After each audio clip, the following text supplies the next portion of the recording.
أعوذ بالله من الشيطان الرجيم بسم الله الرحمن الرحيم الحمد لله رب العالمين الصلاة والسلام على أشرف الأنبياء والمرسلين حبيب إلهنا وشفيع ذنوبنا أبي القاسم المصطفى محمد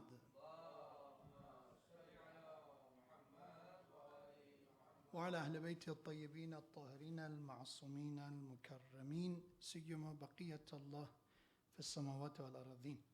قال الله الحكيم في القرآن الكريم إن أول بيت وضع للناس للذي ببكة مباركا وهدى للعالمين فيه آيات بينات مقام إبراهيم ومن دخله كان آمنا ولله على الناس حج البيت من استطاع إليه سبيلا ومن كفر فإن الله غني عن العالمين صدق الله العلي العظيم. For the honor of the Holy Prophet and his immaculate progeny Ahlul Bayt, and also inshallah with dua that Allah help us in the journey toward Baytullah al-Haram, and inshallah completing the Hajj with acceptance and sincerity. Recite salawat ala Muhammad wa ali Muhammad.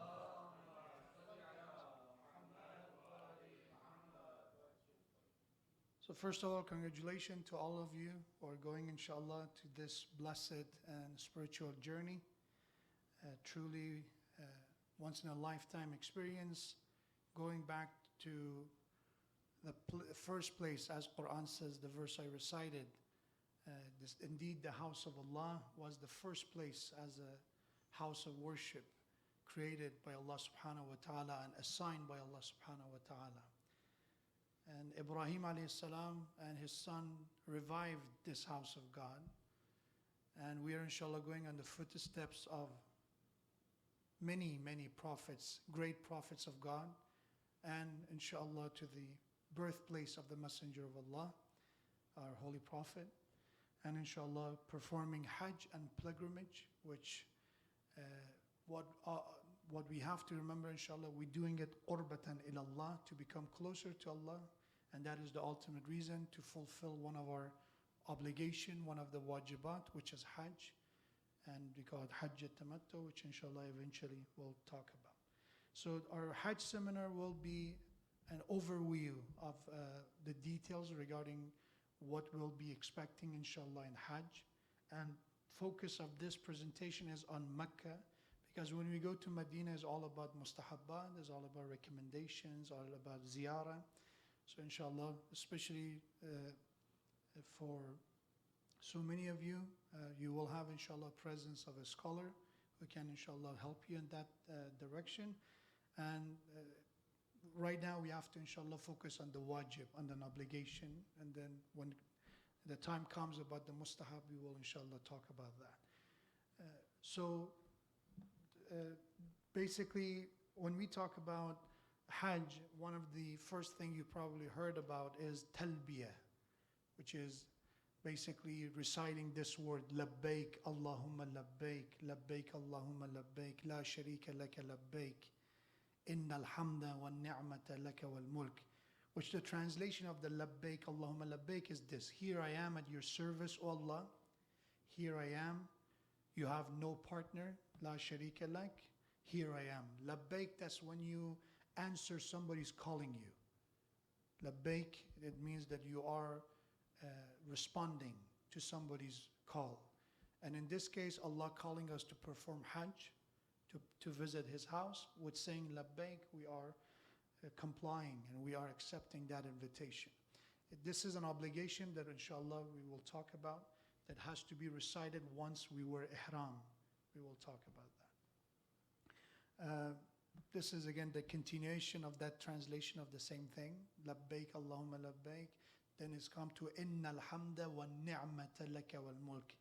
Verily, indeed, all praise and blessing belong to you, and all sovereignty, mulk, all the kingdom belong to you. La sharika lak, you have no partner. These are basic translation. It's not required to know, but it's good to know in order to increase your connection with the journey. Because if you recite something without knowing the meaning, it will not have as deep effect as we want to have. There is this known tradition of verse known of the verse ayah of Quran that said, and proclaim that people shall observe pilgrimage or Hajj which, by the way, the word Hajj literally in Arabic is qasd, which means when you are making a plan to head to a destination. That's what the literal word Hajj means. But it's a type of journey that you repeat often. But in Islamic terminology, Hajj is referring to pilgrimage. It's performing certain rituals, certain teachings that we have from Quran and from the Prophet to complete a journey that we call Hajj. And in this ayah, Allah subhanahu wa ta'ala said, one of the proclamation of Allah subhanahu wa ta'ala for people is to observe Hajj. They will come to you walking, riding on various exhaust means of transportation. They will come from the furthest location. So it's one of those obligations that cannot be neglected. We have this known hadith by Imam Ali alayhi salatu wasalam, Allahumma salli ala Muhammad wa ala Muhammad, that Imam said God had decreed Hajj to his holy mosque, which called Baytullah al-Haram or Masjid al-Haram, as a sign of his honor and greatness, to be witnessed by the people. So when once in a year people go for Hajj, we see that this sense of unity and that sense of togetherness is being manifested. It's about ultimately making a gesture. And Imam alayhi salam said this is one of the reasons Allah made Hajj an obligation in a certain time of the year. Then we have another ayah, indeed the first house to be set up for mankind as a place of worship is the one of Bakka, which is another name for Mecca. Blessed and the guidance for all the nations. This is from Surah Al-Imran, verse 96. So there are many verses in Quran about Hajj. I encourage you to read about Hajj before your trip. With your phone, you can download the PDF and read it on your phone as well. The books I can recommend. One is called Hajj, it's literally called Hajj, by Dr. Ali Shariati. It's available on al-islam.org. If you just search on al-islam.org, you put Hajj, H-A-J-J, you will see his book. It's a very good book about the experience of Hajj. Another book is Secret of Hajj, is by Hujjatul Islam Mazahiri. And there's another book which is about Hajj and the pilgrimage by Maulana Abidi. These are all available on al-Islam, al-Islam. So all you have to do is go to this website, al-islam.org, type on the search button H-A-J-J, and you see the options that I mentioned. And maybe we can, inshallah, forward an email and put those links for the people who are looking for it. English, yes. This is the one, all I'm saying is English. So the Farsi and the other versions are available, but the one I'm talking about is the English version. Yeah. So al-islam.org is only focused mostly on English books and then some other languages. But Farsi and Urdu is not the very priority in al-islam.org. There are all other websites. Okay, so prerequisite for Hajj means before we go to Hajj, the thing we have to do, alhamdulillah, some of you already have started this, is to ask for forgiveness from Allah, istighfar, and all those who incurred injustice from his or her wrongdoing. So basically, halaliyat means asking people to forgive us. And if we have debt, we owe something, make sure, write it down, let people know.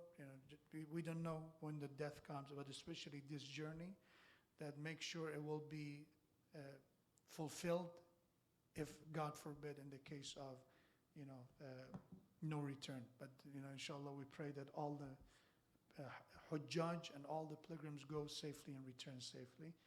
But make sure to write it down to let somebody know about a possible debt if you have, even if it means if it's qadha namaz or missed fasting in Ramadan or some dues that you have to pay. But just asking someone who maybe we hurt them verbally, we upset them, could be relative, could be strangers, just asking general forgiveness from them, it's important. Because we don't want to go start Hajj with haqqun nas and people's right on our shoulder. So pay back all debts, including zakat and khums. So make sure, especially regarding khums, because that is applicable to a lot of us, pay the khums at least for the your clothing. So it means if the money you are spending for Hajj is not from the expenses of this year. So let's say if you have a saving and you're using that saving to pay for your ihram, to pay from your saving for the ticket, for, I don't know, the hotel and every cost. If it's a saving that you didn't pay khums on, pay your khums on that at least. And inshallah, eventually make sure that you are settled in the matter of khums. But if the money that you have is not from a saving, it's just you earned them in a matter of, this year, it's not from your last year's saving, consider your expenses, so it's not required to pay khums on them. It's expenses that is acceptable without khums, if it's not a saving. Forgive the one that, owe him apologies and forgiveness. So it means that make sure we do not leave for Hajj with grudges, with hatred, with animosities. So ask people to forgive you and also forgive people. If there are small matters, if there's a small debt, try to forgive. Write will and indicate what one's asset and dues are. So having a wasiyat and will all the time is, one of the recommendation and sometimes obligation of a Muslim. But especially when you have a journey in front of you, make sure if it's something that, if you have nothing to do wasiyah about, there's nothing, But if there is something to do wasiyah about, it's a good idea to write it down. And we have in the tradition that writing wasiyah and writing your will extend your life as one of the barakah of life. So then we go to next one, which inshallah. So we did this, right? So next one, number one, obtaining all the required visa, passport. These are things that you already did. So inshallah, make sure you are confirmed with your caravan organizers or leader. Required immunization, you did pretty much vaccination that you have to do. Make sure you did that. Packing all the necessary items. What you have to take with you is ihram. Shoes. Regarding shoes, you need two types of shoes. One is the shoes for ihram, which should not cover top of your feet. It could be sandals, it could be anything, even if it has a kind of a band covering part of your feet, that's fine, but it's not covering the entire feet. So you need that for the time of ihram, and we need comfortable shoes after we're done with ihram. Let's say you just want to walk around. Let's say if you want to use it for the flight or in Medina, something comfortable. Avoid dress shoes, I would say. Dress shoes are not comfortable usually. So sneakers are comfortable usually to take with you. And also, Saudi in general has a lot of dust and a lot of dirt, so black dress shoes are not going to stay clean as you expect. So these are not required, these are suggestions. But what is required is to have a type of shoes that is not covered the entire top of your shoes, the top of your feet. So just make sure it's comfortable. And have an extra pair, because the chance of you losing them is very high. Once you go to Masjid al-Haram to perform Hajj, you cannot carry your shoes. So people usually find a corner to put their shoes. So avoid buying expensive sandals. Buy something comfortable and cheap. Because if it's expensive, most probably when you leave it somewhere, it's going to be gone. So make sure it's something that you have a replacement. But don't worry about it. There are some stores available and shops that you can buy. But it will be more convenient to have it. Anyway, you can have two check-in bags, which I don't suggest take two check-in bags. I don't think need that much stuff to take with you. And if you're planning to bring, Quran or Zamzam water or something like that, you want to have some empty space in the back. So don't take out, travel light as much as you can, but there's sometimes important to have a spare pair of, as I mentioned, shoes in order if you get, especially the sandals. And also make sure have a pair of extra clothing in your carry-on, Because when you check in, there's a possibility of them, arriving late. Not in our flight. I know the one if you're going with us, because we're a direct flight, there is no transit, there is no connection, so I don't think the chance of that getting misplaced is high. But if you have a connection flight, there's a possibility there's delay or something like that. So make sure have an extra pair of clothing in your carry-on, that if you end up having it late, you're not, left with nothing. Okay? And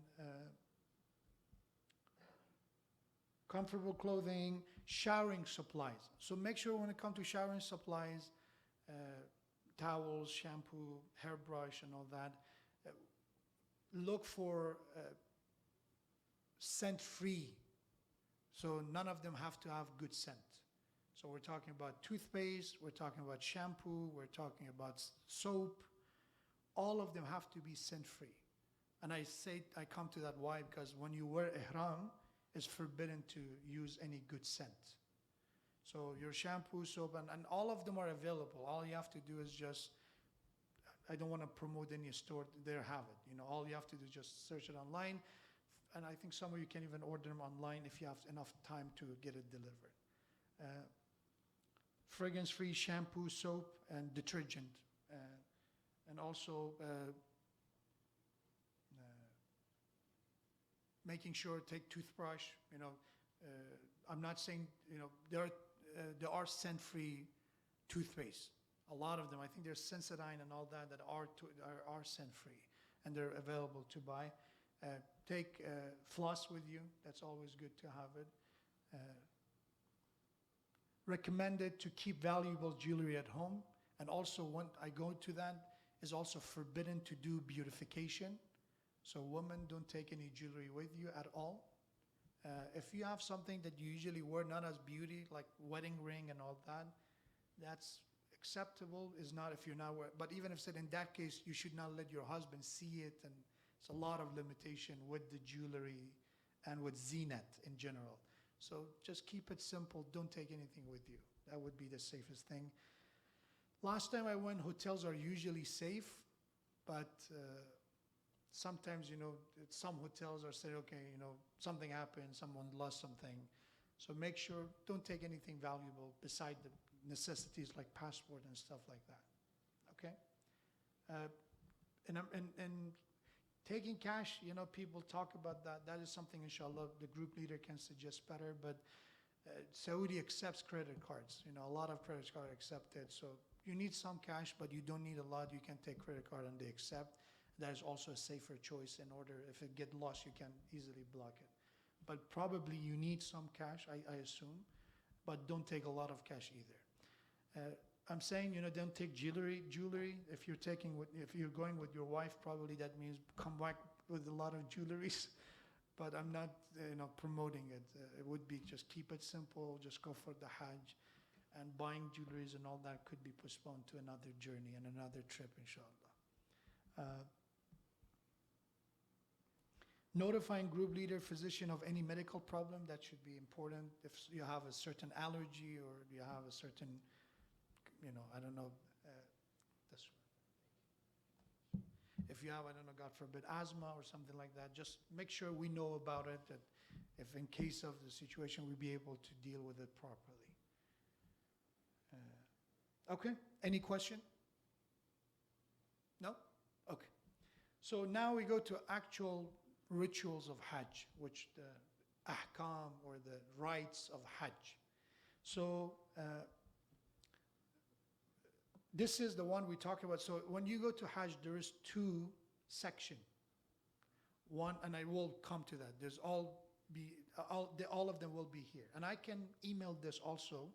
If you're taking notes in your own words, that would be better. But I can email this to anyone who's interested, to have the slides with you as well to read them. But inshallah, I'll be with you, so don't really overstress about this. So if you have a question, forget some of them. I'll be there, inshallah, to help you. But there's Umrah Tamattu, which is is Umrah. Usually when we hear the word Umrah, we think of the mustahab one, the recommended one. But when you go to Wajib Hajj, there's also Umrah. But there's Umrah Tamattu, which is an obligated Umrah. which you have to perform. And it has its own differences from the mustahab one. And then you have Hajj tamattu. And each of them have their own tawaf. And each of them have their own sa'i. And I'll talk about that inshallah as we go. So first, let's learn about the first thing we do is Umrah tamattu. So step one is that we have to go to one of the specified location for wearing ihram. A major difference between Shia and School of Thought of Ahlul Bayt. Sure, yes.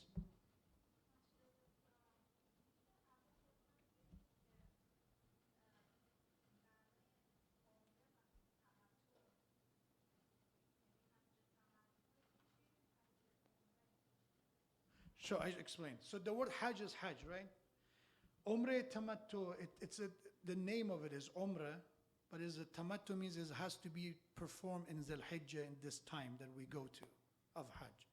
There's Umrah Mufradah, which you can do it in any month, is a mustahab one. So Umrah tamattu, Umrah Mufradah are the different. One is wajib, Umrah tamattu, and one is the mustahab one. Hajj tamattu is the actual process that you only can do it at this time, which you have to go to Mina, you have to go to Arafat, you have to go to all the procedures that in Umrah Mufrada you don't. In Umrah, all you do is you wear ihram, you do tawaf, you do sa'i, and that's it. That's very limitation. You're done in Mecca. But in Hajj tamattu, you wear ihram, you do all the going to Arafat, going to Mina, and then you do tawaf and finish.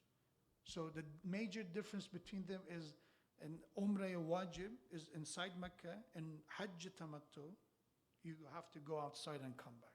I'll come to that. I'll explain it. So step number one in Umrah Tamattu.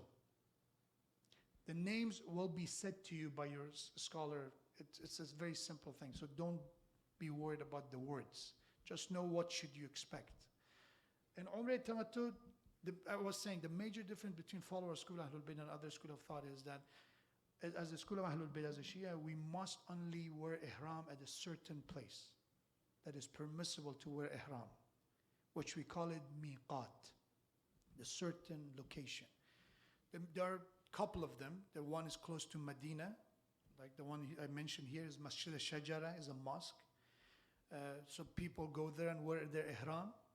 And some people who are like us, we go from Jeddah, we go to Juhfa, is a different location, but it's also, that's where we ihram.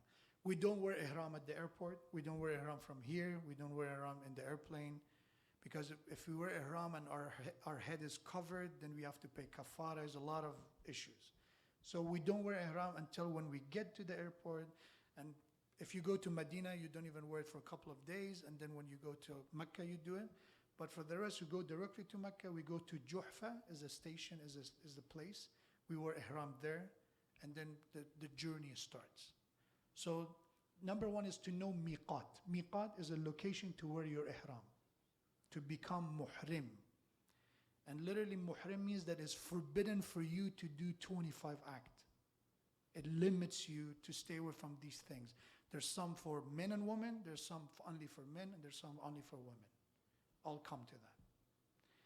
So step number one is to go to miqat, to go to one of these places. We're going to Juhfa. I think you are going to Medina first, right? So you are going to Masjid al-Shajara, that's where they will take you, that's automatic. Step number two, these are mustahab, to do ghusl, and in some of these areas they have showers and all that. They have, they offer it. So, but it's not wajib to do ghusl, it's mustahab to do ghusl. And basically wearing the ihram. That's step number two. You go there, you wear your ihram. Ihram is not wajib for women, so you can wear anything you want. Anything. The sewn and all that is only for men. So for women, they can wear anything, but some of them like to wear white and all that. That's fine, but it's not wajib. You can wear anything you want. But for men, ihram, it comes in two pieces. One is that you cover the bottom part of your body, and another one you put it on your shoulder. It should not be sewn, so we should stay from anything that has any stitches. And you have to even avoid tying it either. You cannot put a knot on it either. So we show you how to do it. That's very basic. But you can wear a belt. That's fine. There are belts that you can, like they call fanny pack or that's fine. Even if it's sewn, even if it's not white, it could be anything. Just stay away from leather. Don't wear leather because then you have to make sure it's tahir. And if you're in America, I don't know how you can achieve that. So just a fabric or synthetic material. So you can wear a belt around. This is for men. For women, as I said, it's not required. Okay, so it's about ihram. Wearing ihram, 2 pieces. You make sure you cannot have any under, clothing, underpants or anything. So we can make sure you tie it properly. So don't worry about that. So that is step number 2. Go to miqat, wear your ihram. Number 3, reciting the niyat for Umrah Tamattu of Hajjul Islam.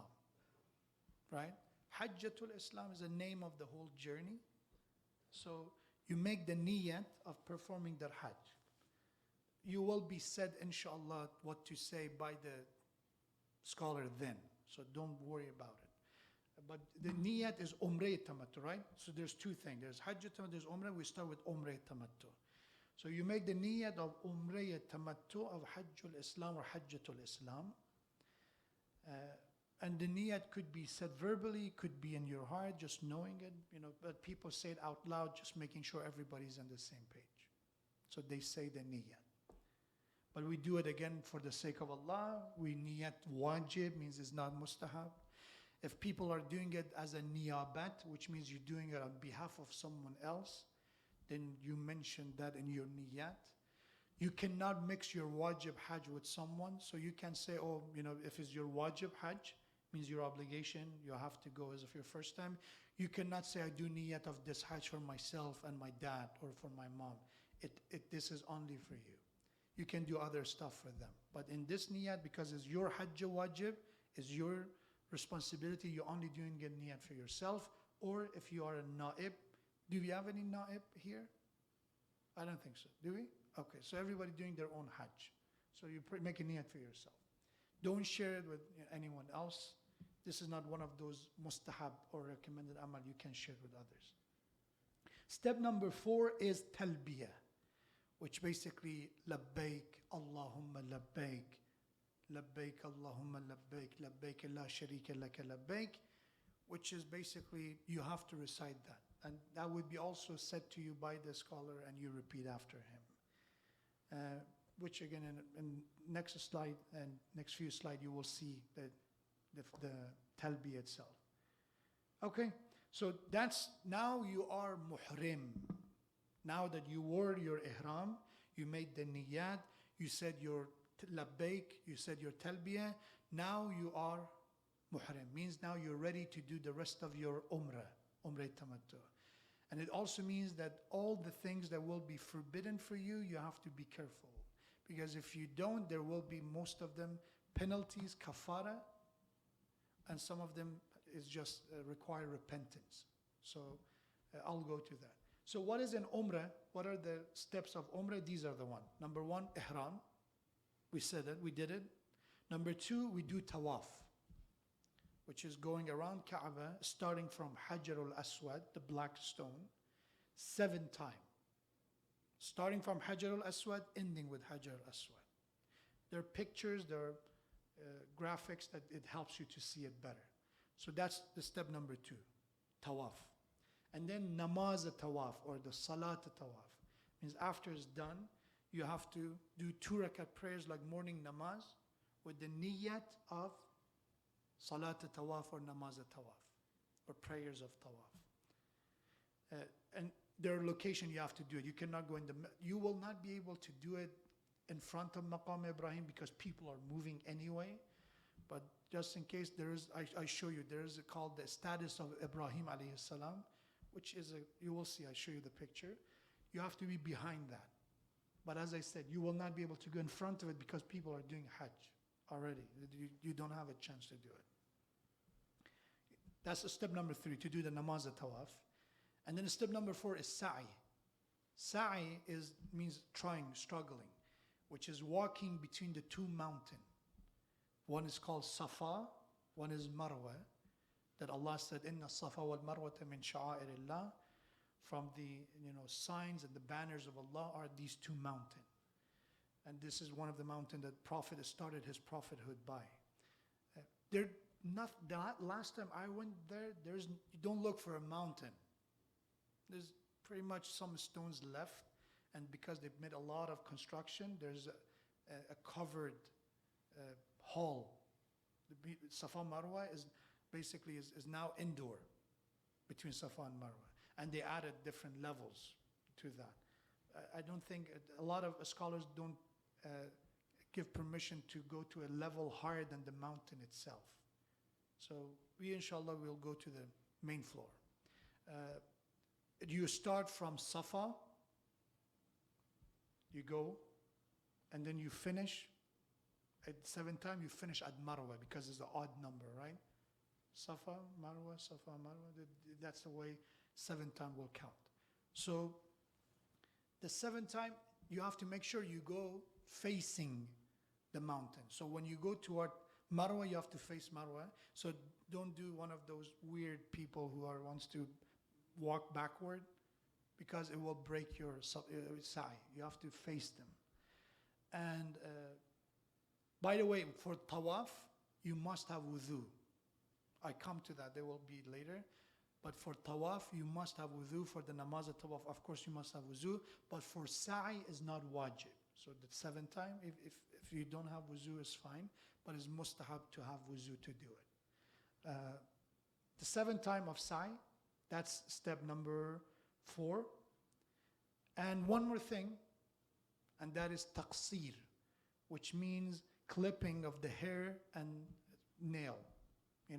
Not shaving, just a bit of your hair. You cut it with probably, it's a good idea to take with you a small scissor. If you can't take it with you, just don't take it in your carry-on. I'm not sure about the policy. They let you to take scissors inside?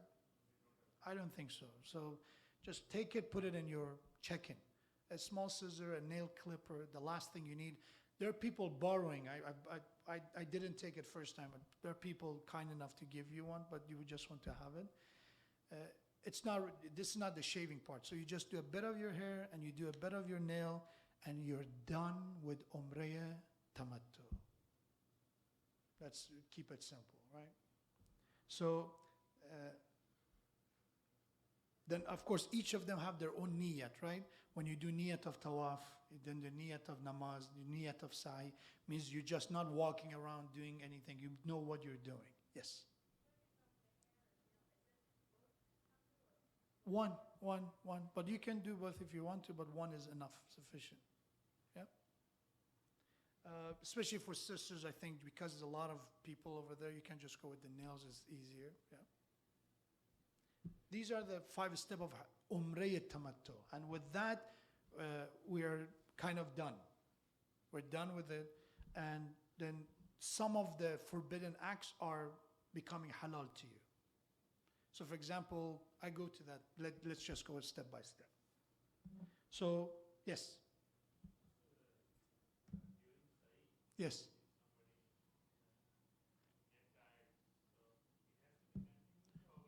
They can rest, yeah.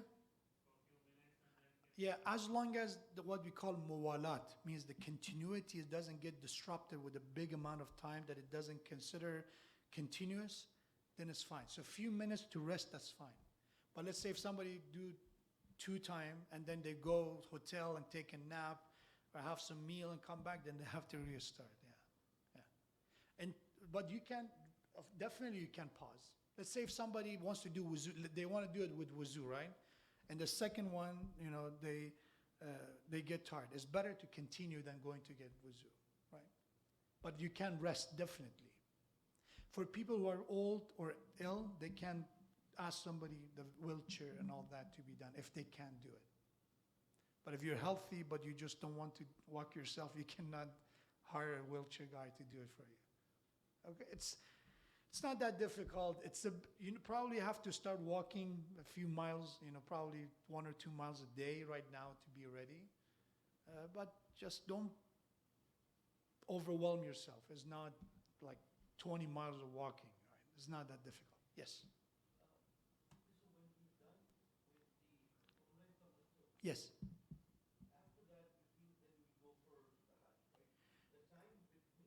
Right. No. No, no. In the time of you're done with the Umrah Tamattu, you cannot do another Umrah. You can't. Then what you can do is do mustahab tawaf, you can do other supplication, but you cannot do an Umrah. Yes. Yes. Right, right. The mustahab tawaf, yes. Mustahab tawaf, yes. Yeah, yeah. Yeah, yeah. Because it's a mustahab amal. So the wajib one, you cannot give it to anyone. The wajib tawaf, you only have to do it for the sake of Allah and yourself. But let's say I'm done with it. I doubt a lot of people have energy, by the way. I know a lot of people think. You will see. You will see. Let's inshallah get there. Because the amount of number of people there is that if it was no one there, you can go a lot of it. But once there are people, that one tawaf takes good time. Good time. I think the time I went, I was able to do 2 extra mustahab tawaf. One of them was tawaf al-wida, the goodbye one, but it was very difficult. Very difficult. But you can. For the mustahab tawaf, you can give every shelp, every circle to some marhum, yes. But you cannot do the entire umrah. Yeah. Yes.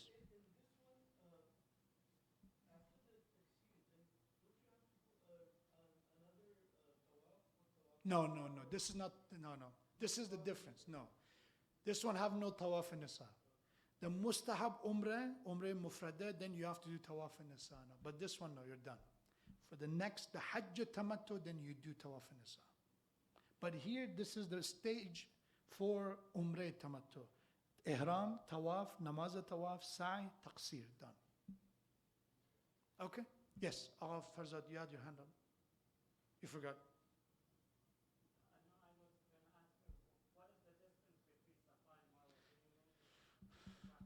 I'll look it up. I'll look it up, tell you. It's a good question. I have to convert it to mine. It's good if I need a moment. Recite a salawat ala Muhammad wa ala Muhammad. Yes. Yes.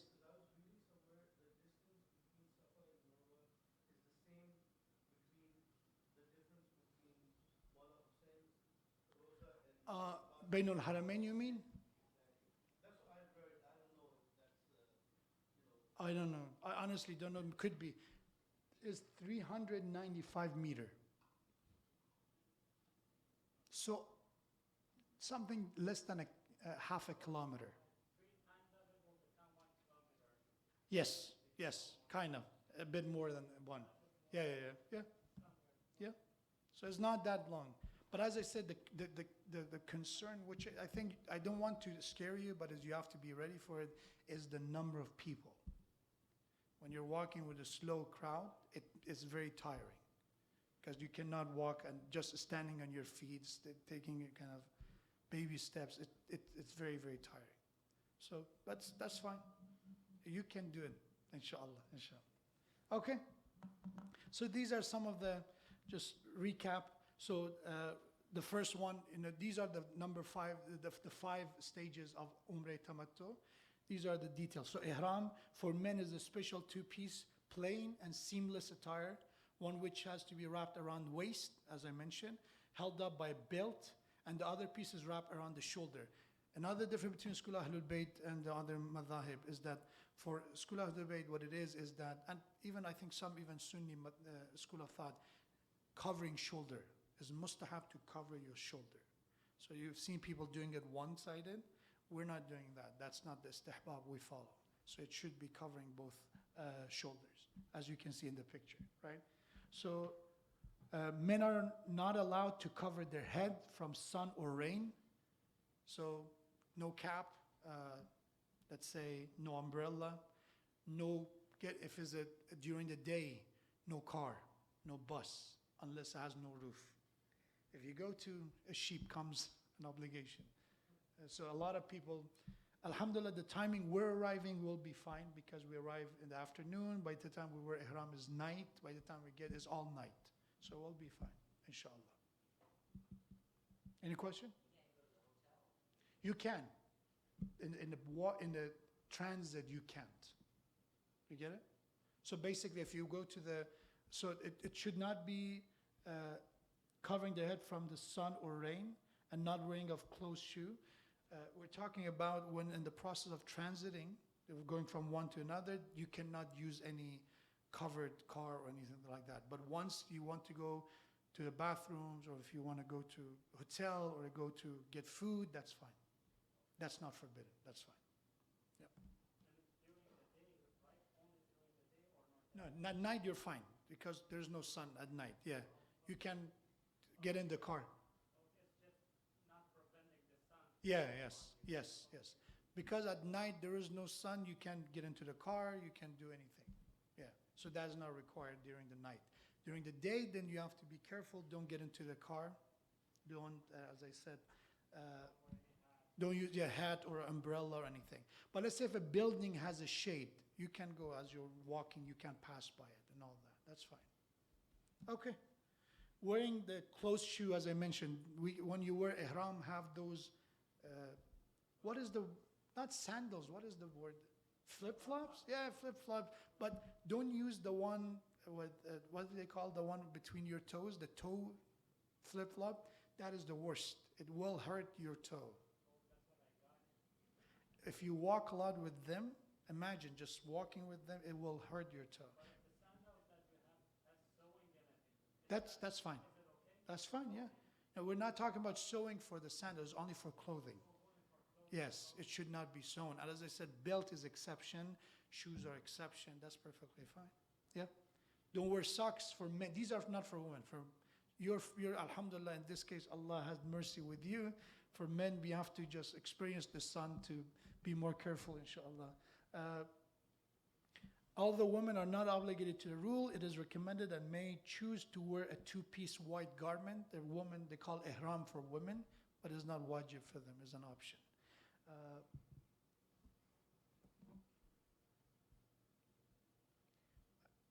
If we can't,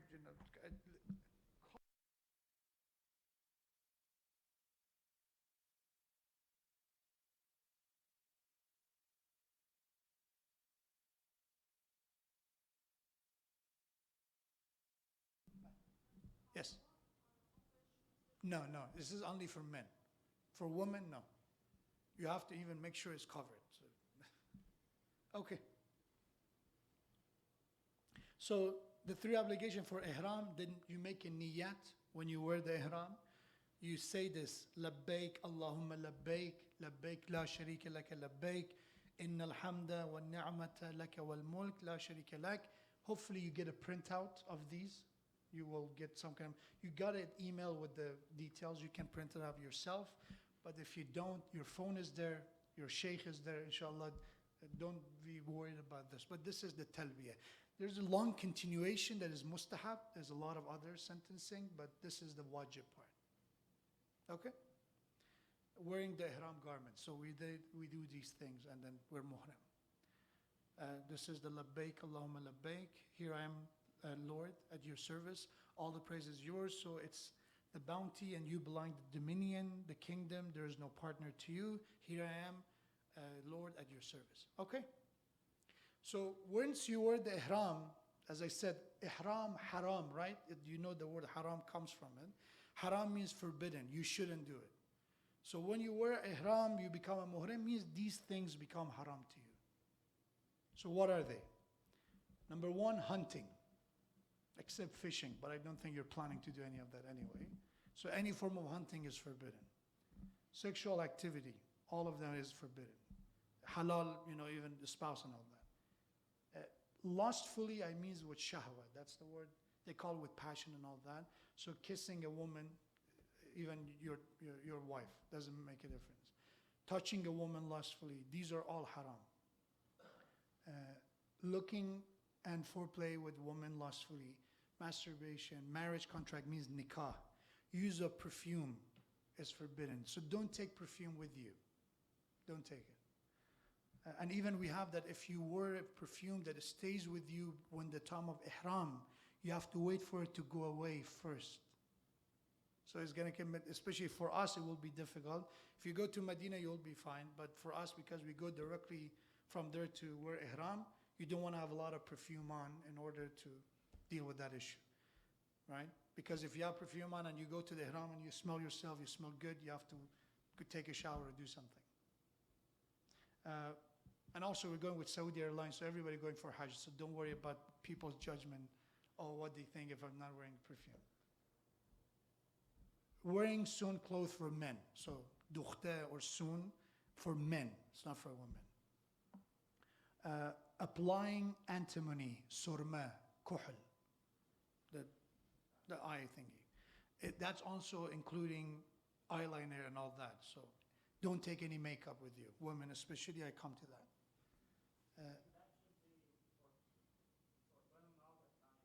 Right. But no, but you know that wearing surma or kuhl is mustahab for men. It is, but it's not a urf anymore, but it is a mustahab, yeah. So looking in the mirror. So that's the reason a lot of hotels in Saudi do not have mirrors. So that's fine. And Mecca. Wearing shoes, socks, or stockings for men. So anything that covers your foot, stay away from it. Outrage, fusuq. So fusuq, it talks about swearing, cursing, any of that. Lying, even boasting. Boasting is fakhr, is, oh, I'm so good, I'm this and this, my son is this, my dad is this. Iftikhar, fakhr furushi. That is also is fusuq. If you do it, there will be punishment. I love this. These are the beauties of Hajj, that when you wear ihram, it's forbidden. They're haram all the time, right? But at this time, it requires a penalty. So don't say anything about yourself, in order to stay away from arrogance and maybe boasting. Quarreling. Quarreling is about arguing with someone and then use qasam to prove your point. Wallahi, billahi, I did this. I swear to Allah, I'm right, That's quarrel, jadal, and if especially you have to use your qasam to prove your point. Sometimes you're saying, oh, should we go here or not? Or I think we have to go this way. That's fine to have a, kind of a conversation. But if you go to the stage that you said, oh, you're wrong, I'm right, I'm going to use qasam, then it's forbidden to use quarrel. Killing of insect found on the body. So let's say if there is a mosquito, if there is a fly, you should not kill it. You can easily remove it from your hand to somewhere, but you cannot kill it. Self-beautification in any way, so it's forbidden. Makeup, applying oil. So any kind of oil is forbidden for hair, for the skin. So that means when you wear ihram, so there's the moment that you're done with the ihram, that's fine. But when you wear ihram, it's forbidden to use sunscreen, lip balm. What is it called? Lip balm, or moisturizer. Unless you find a moisturizer that has no oil, so oil-free moisturizer, if you can find it. I think there's some, they said it somewhere. So, but any kind of oil you should stay away from. Removal of hair from the body. So when you wear ihram, you cannot detach anything. So that's including shaving it, cutting it. But if they fail naturally, then there's nothing on you. If they by himself fall, that's fine. Covering of the head for men, so we can wear anything. Ladies' face cover, so women it's forbidden to wear niqab, so they cannot cover their face. Remaining under shade by men, remaining. But as I said, if you're passing by a building that has a shade or the bus has a shade, that's fine. But in the day, if you wear ihram, you cannot go sit under the shade. This is as long as you have ihram. That's why people, when they wear ihram, they do finish it as soon as possible, because it's very difficult to maintain it in a long time. removal of blood from the body. So if they bled by accident, that's fine. But if you cause the bleeding, or if you cause an injury that it caused, then it's penalty when it comes to blood. Cutting nails, unless when it comes to the last part, which is the taqsir. If you cut nails before that, it's forbidden. Extraction of teeth. So let's hope, inshallah, none of us end up with a tooth problem, inshallah. And lastly, the number 25 is wearing of arms, weapons, or knife, or cold or hard weapon. These are the 25 ones. Yes? It depends as soon as you finish. As soon as you finish the 5. So if you do your tawaf, namaz tawaf, sa'i, and taqsir, then most of these become halal.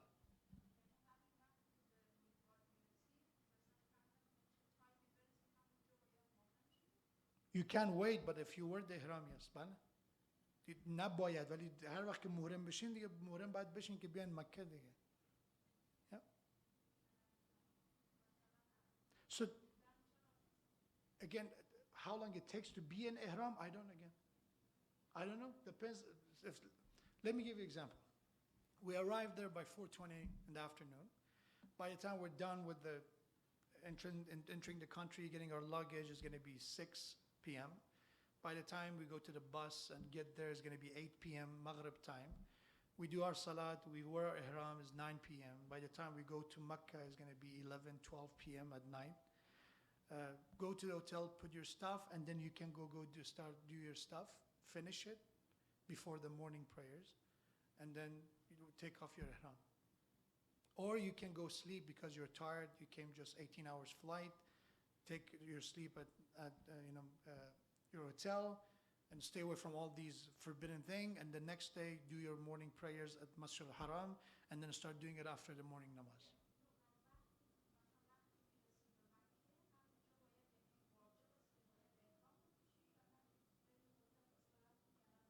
No, you must have the ihram on.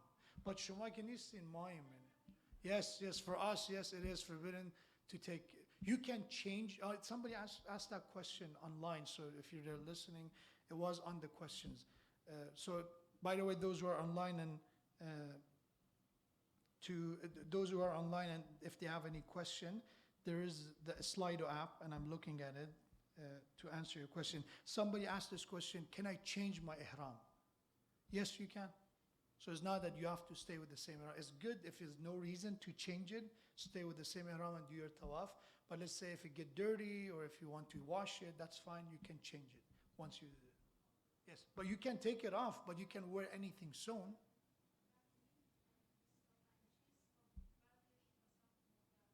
بله. ولی شما گفتین احرامو در بیارن، ولی ما شما احرام نیستی. As long as you didn't do the tawaf, namaz tawaf, sa'i, those who are forbidden for you, you have to stay away from them. بله. What you have to stay. بله. هر چی که برای شما حرامه باید ازش دور شید. بله. متوجه شدم.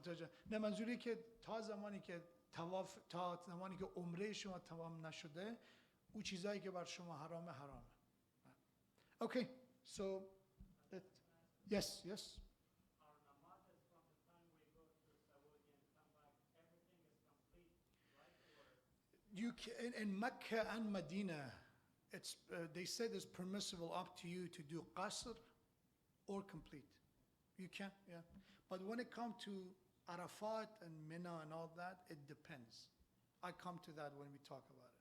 But in Mecca and Medina, in your hotel or even in the haram, in the masjid, you can do complete if you want to. But they said you have an option between two. Then there are kafara for them. Again, it would take a lot of time. But for some of them, they said you have to sacrifice a sheep. For some of them said you have to sacrifice a camel. If you can't, then a sheep. For some of them, just tawbah. So for example, oil, if you use oil, it doesn't have kafara, you have to repent, you committed a sin. But for killing a bug, a mosquito, you have to pay a sheep, a kafara for that, yeah. So depend on what you did, how you did it. Yes, that's the way. Allah's, justice, making sure فَمَا يَعْمَلْ مِثْقَالَ ذَرَّةٍ Zarra is count. Okay, so this is basically another summary of it. I'm not going to go, this is summarizing it in 14, looking in the mirror and all that. So I'm not going to go to these again because I have the 25 here. This is a shorter version. We're not going to do it. Okay, so once we're done with the understanding what is forbidden, now inshallah we came to start our tawaf. You want to do it as soon as possible. Just make sure, do it in a way that you don't postpone some of it to next day. So that is not permissible. What I mean by that is, let's say if I get there by 8 p.m. or 9 p.m. and I did my tawaf, but I'm tired to go to do my sa'i.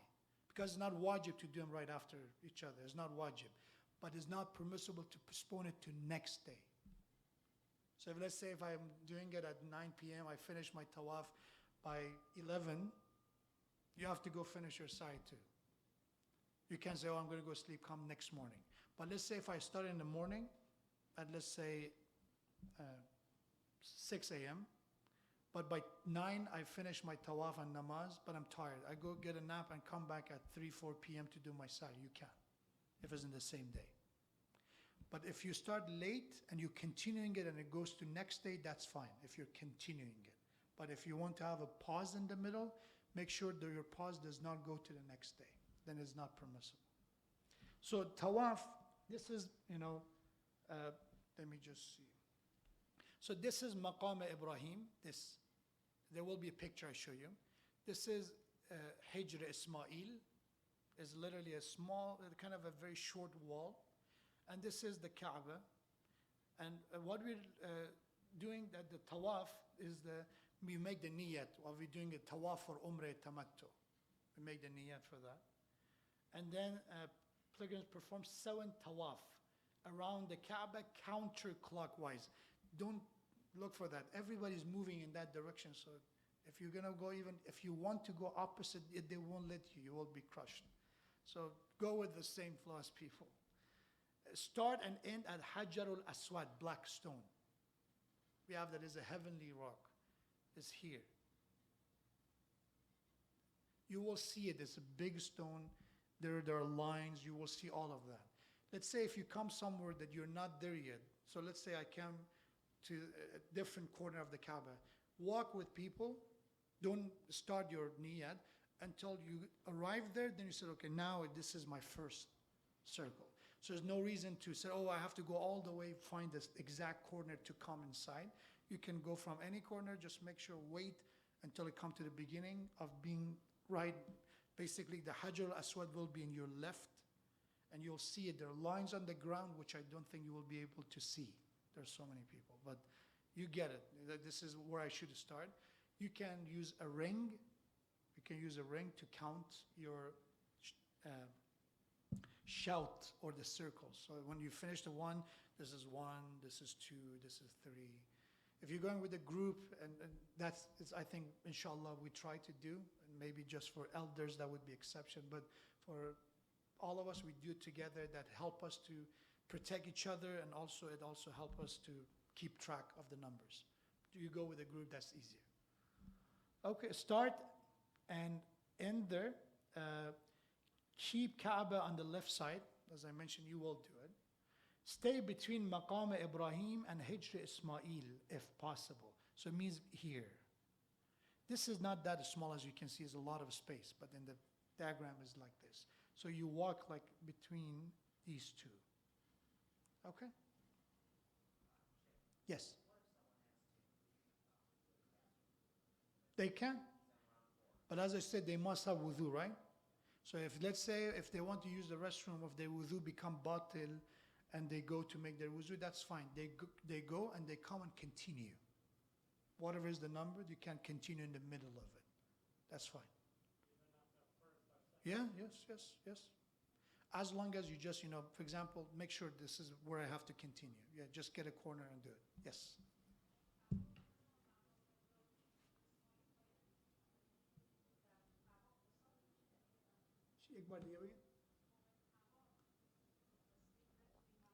بله Vale, vale, vale.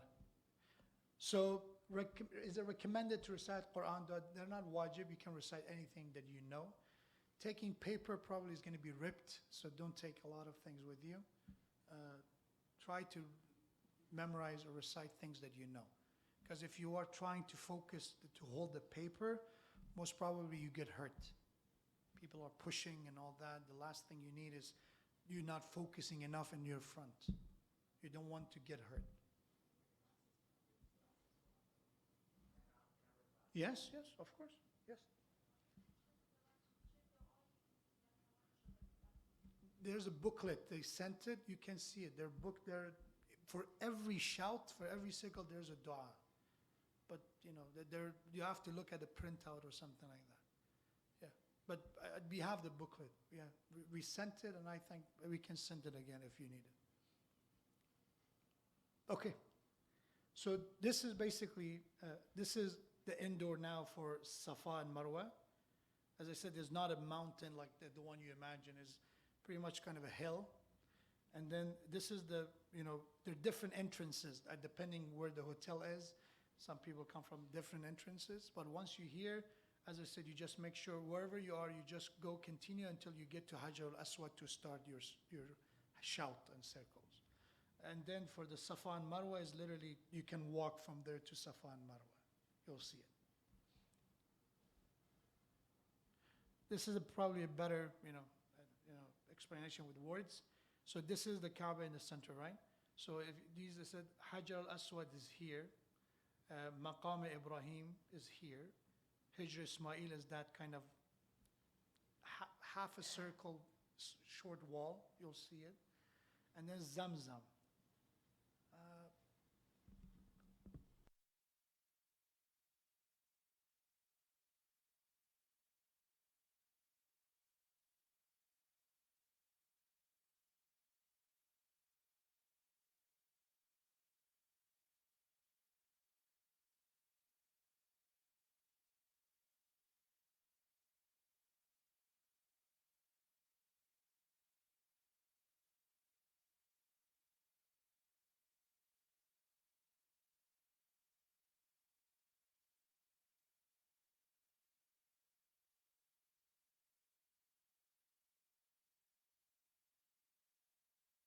Want you to drink from it anyway, we do it as a tabarruk and all that, but God forbid if they're not doing what they have to do, then just stick.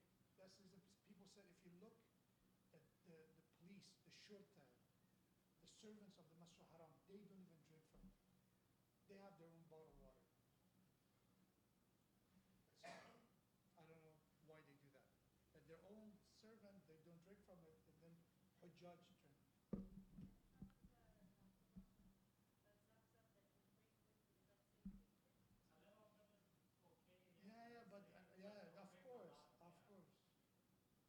Because I'm pretty sure we drink some water that we're not healthy sometimes, but even the one we bring with ourselves, I don't know if they purify it or not. Do you know that's limited from coming from the source, or it's now? I show you the image. They used to come from the source, now they mix it with other water and all that. Yeah, but there is still coming from some of it. But it's mixed because the number of people are there, is that's what they mix it with some regular water. Okay, so these are the gates, right? So it means from this is Fatah Gate, this is Abdulaziz Gate, this is Fahad Gate. They have different names when you enter, once you're there. So this is probably a better picture. So this is Hajar al-Aswad. You'll see it as kind of a golden cover around the rock. You'll see it. And then they say there's a line. There's a line. You start here, you finish here. And Maqam is like this. So you want to walk between these two if you can. So when you go there, first of all, don't try to come from here and push yourself here. Because it will be very difficult. You hurt yourself and hurt others. So try to come from here and slowly come in. That is the best strategy. Rather than just, if you want to cut directly, go in and just start. I don't know how you can do it, but even if you do, you hurt people. With mouse? Oh, sure. So basically, this is what we're talking about. So this is Hijr Ismail. So you don't want to go inside. You don't want to go here. Here. You don't want to go here. Which I don't think they let you. Their police are standing there anyway. But there's a big space. It's 14 meter between Maqam Ibrahim and the wall of Kaaba. So it's not a short space. You can, inshallah, get there. There are names for each angle, for each rukn, rukn Iraqi, rukn Shami, rukn Yamani, rukn Hajar al-Aswad. The thing is that each of them have a dua, a special dua that you can recite, each of them, but they're mustahabbat. And in one of these angles which is covered is where we have the wall of Kaaba when split with the birth of Imam Ali. There is a part that you actually can see that they tried to cover it, but still the damage is there. Okay, so this is basically the 7th time. You know, it's another picture that helps you to see it. So you start 1, you see, continue. But as I said, try to come from the outside, slowly, gradually come in, that by the time you get to Hajar al-Aswad and you want to start, you're between these two. And once you're done, but with the last one, again, don't walk right outside. People are coming, they hit you, they will push you. You don't want to fall under people's feet there. So when you're done, it's fine to continue walking. It doesn't make your tawaf batil because now is number 8. Slowly walk and eventually come outside.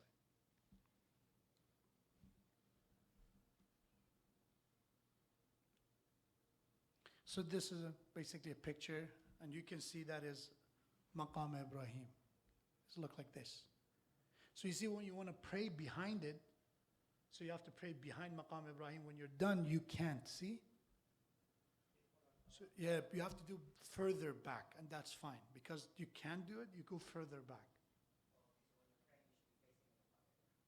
No, you should not be facing, you should be behind it. That's what it is. Behind it.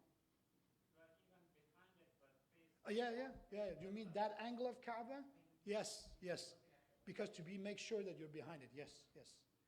But you can be here. You know, for example, if you're standing even here, you're fine because you're still behind it. Or you don't want to go opposite side, because then you don't have exact understanding where it is. But let's say when you come back, there's Masjid. There's Masjid Haram, there's indoor and all that. You can go and do your namaz there if they don't let you pray there.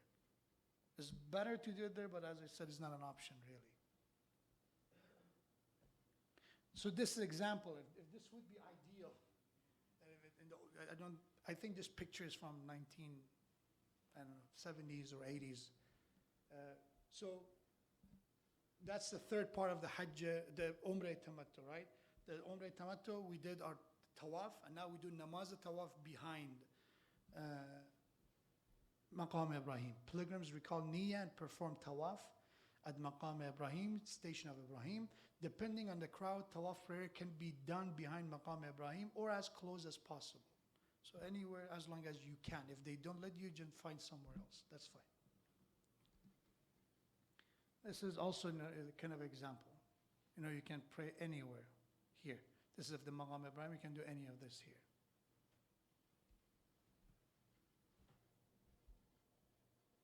Okay. Next one, after we're done with the namaz tawaf or salat tawaf, prayers of tawaf, then we go for sa'i. Sa'i, you see, is an indoor like this. There's one for coming toward Marwa, one is come from Safa. If you go to the opposite one, it's fine, but it will be, I don't know why you want to do it, it will be difficult. But they made it for the ease, so that's one for going, one, they're separated. So it's not that people can easily go from one side to another.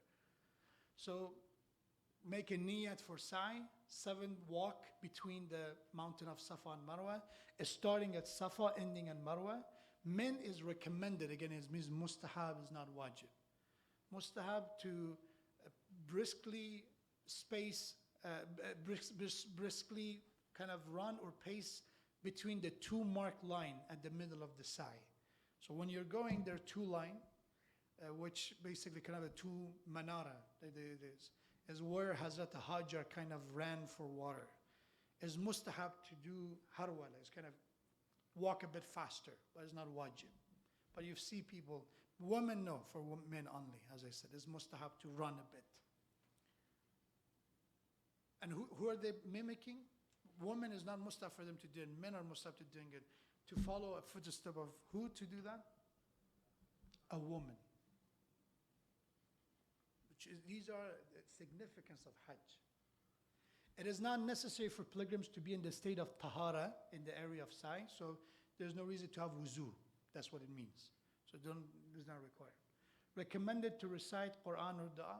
Again, I think sa'i is much easier to if you want to do dua and all that because it's not as crowded as tawaf. So you have a bit more space. This is basically, the sign that you can see, the area when men pace briskly, the two, you will see it, there's a big line and you see even people doing it. This is 400 meter, I think what they counted with going around and coming back, so 400 to 400 meter, yeah. So then, after we're done with the sa'i, the last step of the Umrah Tamattu is taqsir, is to cut some nails or hair, and then we're pretty much are done with the Umrah Tamattu. So recalling niyyah for taqsir, you make a niyyah. Pilgrims clip hair and nails. Pilgrims must clip hair before clipping the hair of another pilgrim. So if you want to help somebody, first you have to do yourself in order to be permissible, because you remember you cannot remove any hair even from someone else. Pilgrims can now remove ihram. So you can now wear your regular clothes, do some mustahab tawaf, not mustahab umrah, just mustahab tawaf, or just go see sightseeing of the other areas of the Mecca if they let us see. And resume some activities which were denied during the state of ihram. So I tell you which one. Pretty much a lot of them become permissible, but still women are still forbidden. Perfume is still forbidden, but sum and all that, it goes away. Wearing the shoes and covering your feet. What was else? Mirror and all that goes away. Then it become halal. But you have to still stay away from even your spouse and all that activities, and also still away from perfume. So, now we are done with Umrah Tamattu. Depend of when you finish it, you have some time. Right? You could have some time, or you could have 1 or 2 days and start the Hajj Tamattu. So that is the cycle of Hajj Tamattu. This is Mecca. So you come to Arafat, which is a desert. And then you come to Muzdalifah, and then you come to Mina, and then eventually go back to Mecca. And sometimes people go between Mecca and Mina, and I explain to that. Any question, feel free to ask. So this is Hajj Tamattu. So we're done with Umrah, Tawaf, Namaz Tawaf, Sa'i, Taqsir, we're done. You remove your Ihram and done. And now we're ready for the Hajj Tamattu.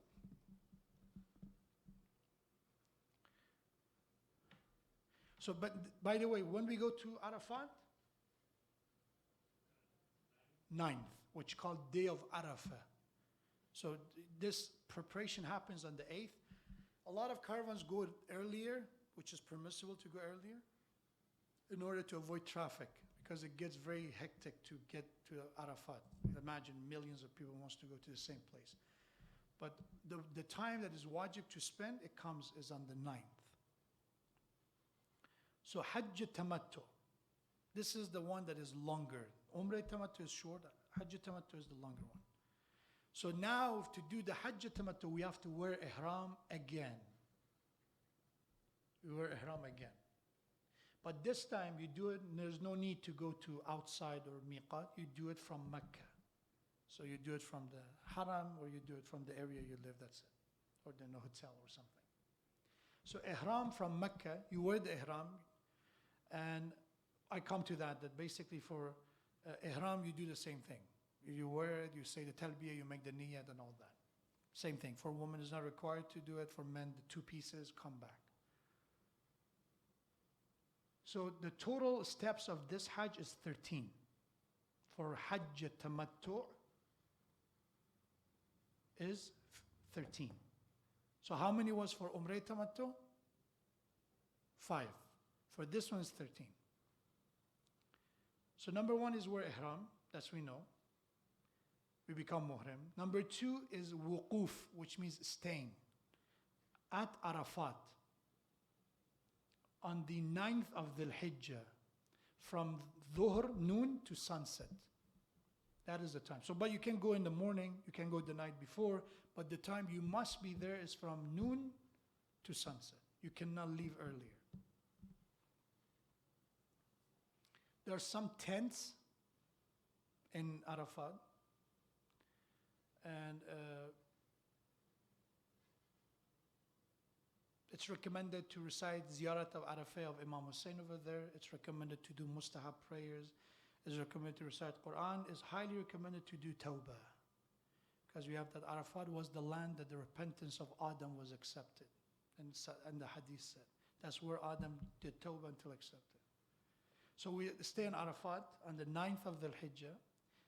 Number 3 is spending the night and wuquf at Muzdalifah on the eve of the 10th.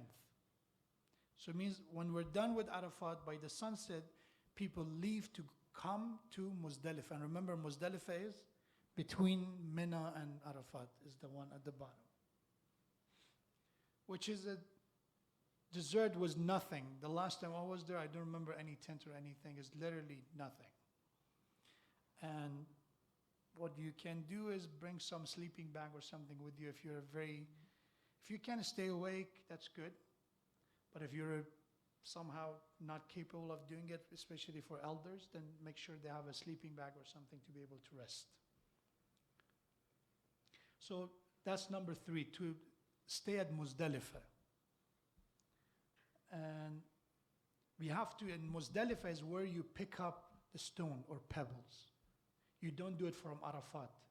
So in Arafat, you just do worship.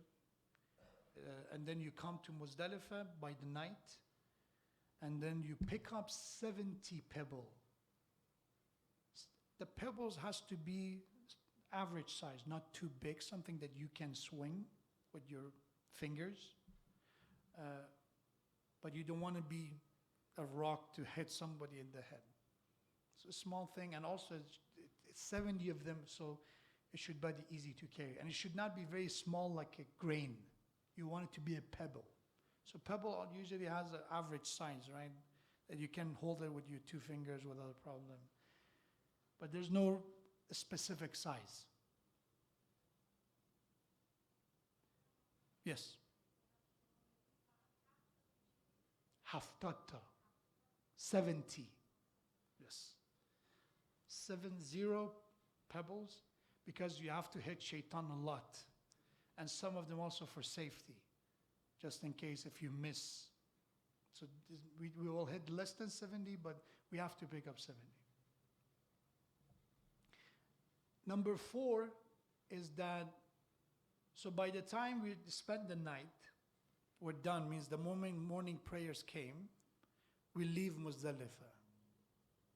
We leave Muzdalifah. And then we go for stoning shaitan, or Ramya Jamarat. And we, on this day, on the day of Eid, the 10th of the Hijjah is Eid al-Qurban or Eid al-Adha. On this day, we're done with the picking up the stone. Now we have these pebbles. We go to the Grand Jamara, or they call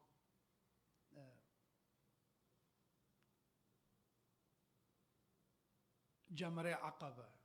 So basically the biggest one. There are 3 of them, the first, the middle, the last, and or the small, the medium, the big. But on the day of Eid, we go to the big one. We come back to this another day, but right now we only go to the big one and we hit that shaitan.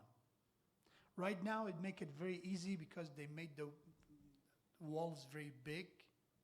In the past, people were killed because it was a very small wall.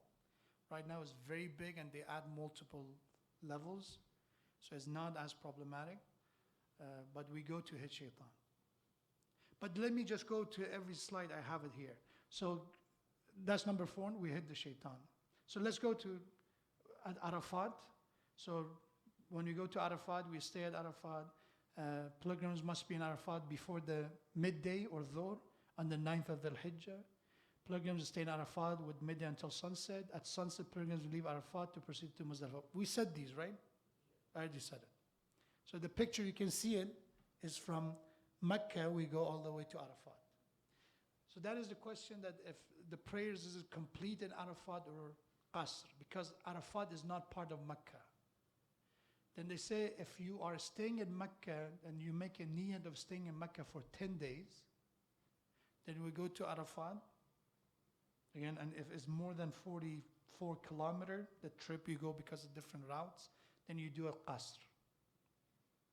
But if you're not going it from a shorter path, then you do it complete. Just to be not very concerned, mix, combine both. It's not that many prayers, it's just 2 rakats, so just as the ihtiyat, if you're not sure if you have to do qasr or not. Because I look at Maraj's opinion, the debate about it, if the bus takes the path that is 44 kilometers, another one taking a 33 kilometers, it's a lot of debate. So if you have doubts, just combine doing complete and qasr in Arafat, that's it. It doesn't take that much time. And it's permissible to do it. But as I said, in Mecca and Medina, it's permissible to do it complete, anywhere. It's optional. Even if you stay 3 days in Medina, you can do complete. This is an example. There's a mountain over there. People go in Arafat. Third rite of Hajj Tamattu is we come to Muzdalifah. We make the niyat. We pick up around 70 pebbles. Stay part of the night, the 10th until sunrise. So doesn't matter when we get there, when we get to Muzdalifah. So you can leave Arafat at 10 p.m., just wait for the traffic to go away, or go right away. But we have to be in Muzdalifah till sunrise. And then we go toward Mina. Remember, this is the picture. Remember Muzdalifah, and then it's Mina after, right? So it's Arafat, Muzdalifah, Mina is on the same path. So recall Niyyah for staying in Mina. On the 10th of the Hajj, Eid al-Adha, pilgrim stone the grand Jamara pillar, shaitan pillar, 7 times, making sure that 7 stones hit the pillar. So about going to this big shaitan, as I said, there are 3 of them, but that day you see everybody go to one, to the big one. You have to go to the middle of that wall because the wall is so big. I don't know how many meters. I think it's 20 meters. You want to go to the middle of it because the Maharaj said, because this has been made later on, you want to be as close to the center where was the original pillar there. And also make sure you have to see, and this is a miracle, but you see your pebbles as it hits it. So just make sure yours hit it. Don't get too close. You don't want somebody hit you in the back. You will see as a joke, but people actually throw their shoes at it. You will be surprised. There are a lot of shoes there. What you want, you can swing it, you can throw it. As long as it hit it, it's fine, but you cannot just put a bunch of them and hit it at once. You have to do one by one. So you do 7. Let's say if you do some and you're not sure if one of it hit or not, use another pebble to hit it until you're sure 7 of them hit it. Okay? You cannot use other people's pebbles. You cannot borrow it. You cannot pick up from the ground. So make sure, hold on tight to your pebbles. So don't pick up something from the ground. Or there's a lot of it, why we wasted our time picking it up there. Or can I have some of yours? You can't. You have to use your own pebble. Okay?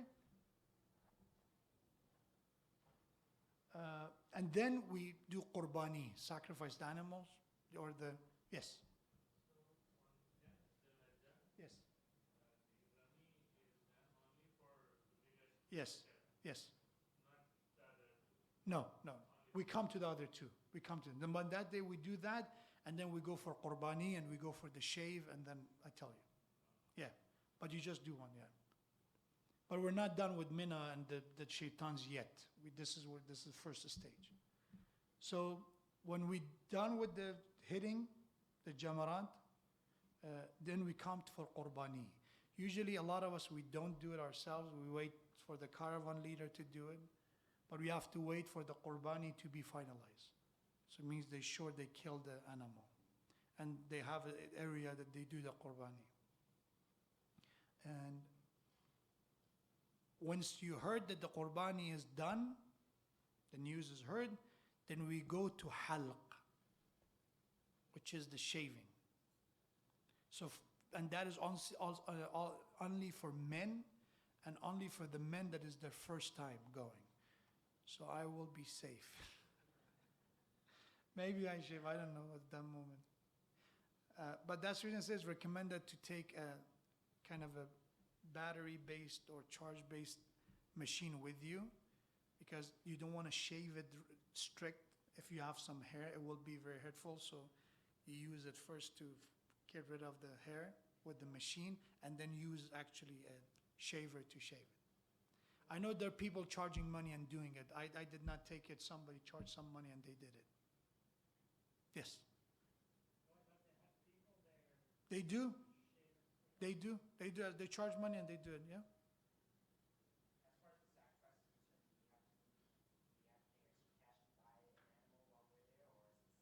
Say it again. Yes, the qurbani. I don't know. Ask him. I'm not sure. Is it? Anybody knows the answer? But he will be here. We asked that. We asked that. So for women, there's no shaving, nothing. They only do cutting, some part of it. That's it. I remember in my time, a sister was insisting that she wants to shave. And I said, Islam didn't.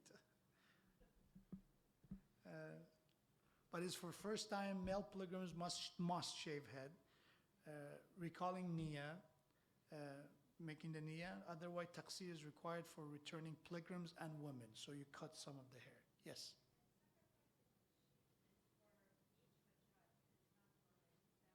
No, it's per person. Yes. Yes. Good saving point. Yes. So once you're done with the halq, then as you can see in the bottom, it said pilgrims are now free from some of the restriction of ihram, except, so it means you can't take off the ihram and all that, wear your regular clothes again.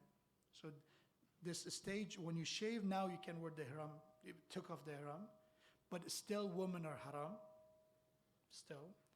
And also hunting and perfume, still they are forbidden after shaving and after taqsir.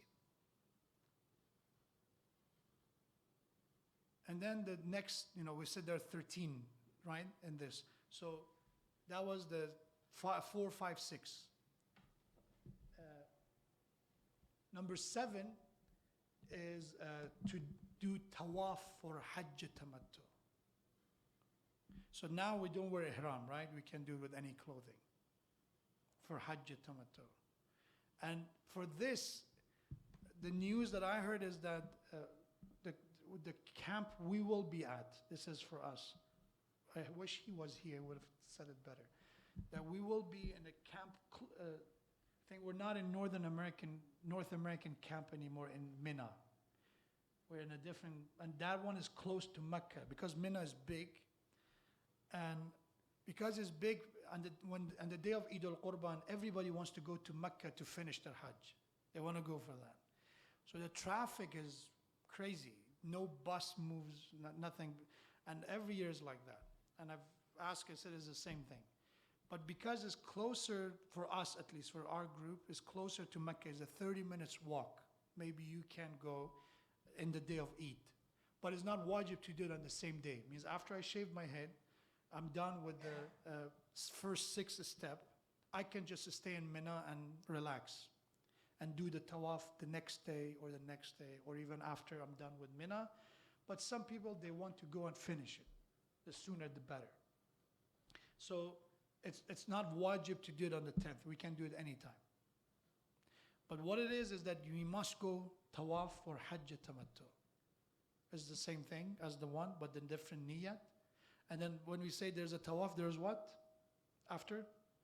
Namaz al-tawaf. So you have to do the salat, you have to do the prayers of the tawaf. And after that, what is that?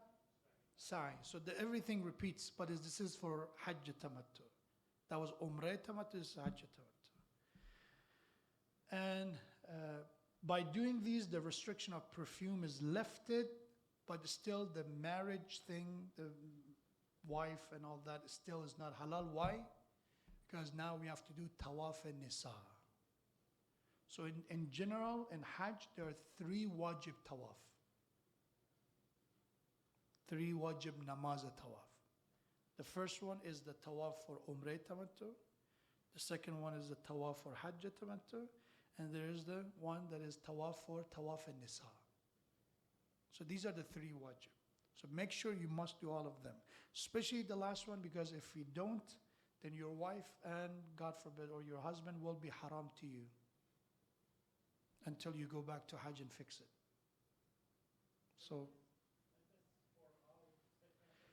I don't think a lot of them do. I don't think so. No. Yes, it is a wajib. Yeah, it's agreed upon by all the maraj. Yep. Umrah tamattu. Yeah, Umrah tamattu. Yep. So.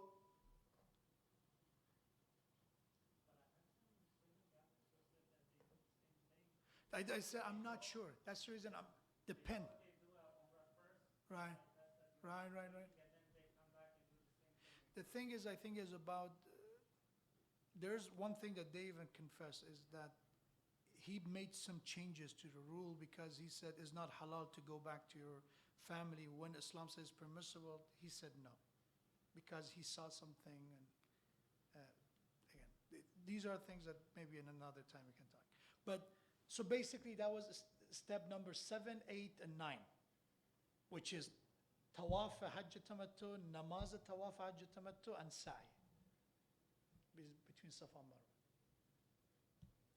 And then tawaf and nisa and its namaz are pretty much the same, just the niyat is different. You do another tawaf, and then you 2 rakat namaz, but this one does not have sa'i. There's only 2 sa'i that we do, one for Umrah, one for Hajj. But for Tawaf and Nisa, there's only Tawaf and the Namaz, that's it. So the Tawaf and Nisa is the 10th obligation in Hajj. The 11th is the prayer which follows it. Tawaf and Nisa is obligatory on both males and females. Married, single, doesn't make a difference. Old, young, make no difference. And it is not permissible to perform Tawaf and Nisa before Sa'i. So it means first finish your tawaf hajj and do the sa'i, finish that, then come to tawaf and nisa. Because sometimes people say, I'm just doing tawaf, let me do another one. I'm in the rhythm, right? Let me just continue it. You can't. You have to finish it, then come. Yes? Barahamas.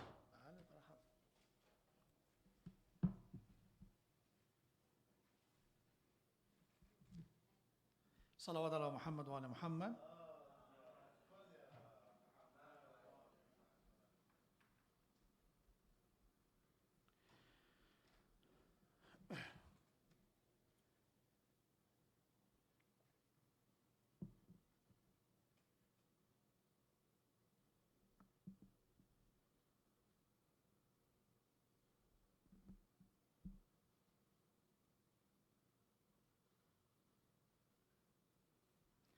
So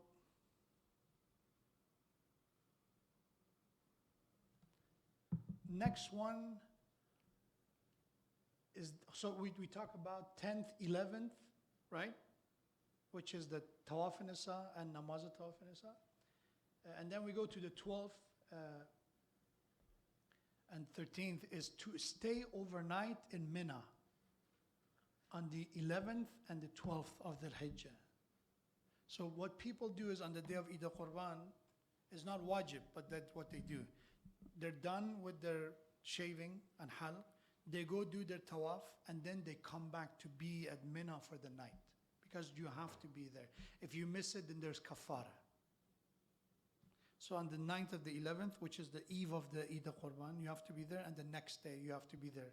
During the day, you can go and come back if you want to, but for the night, you have to stay at Mina. Yes.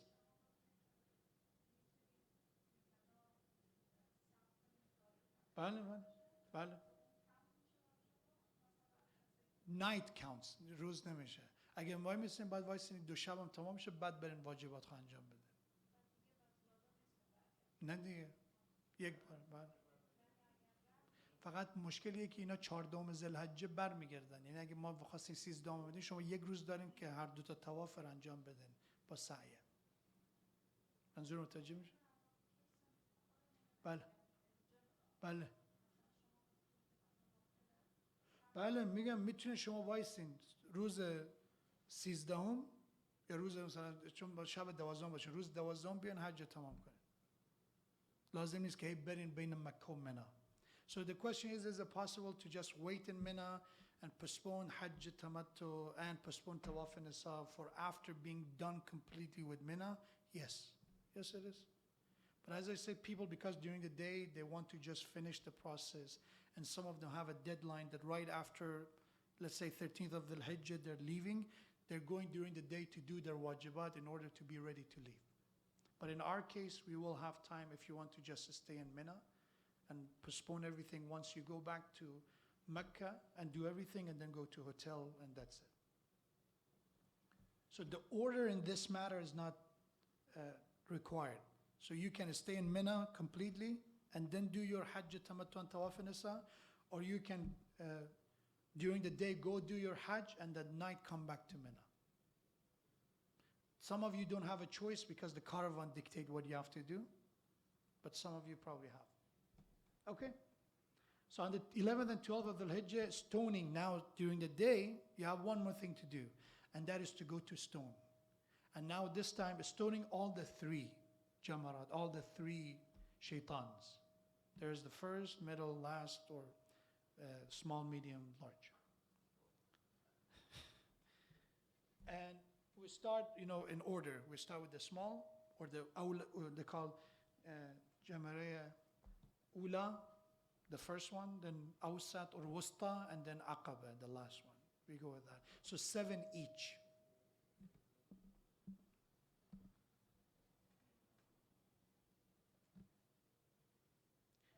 Yes.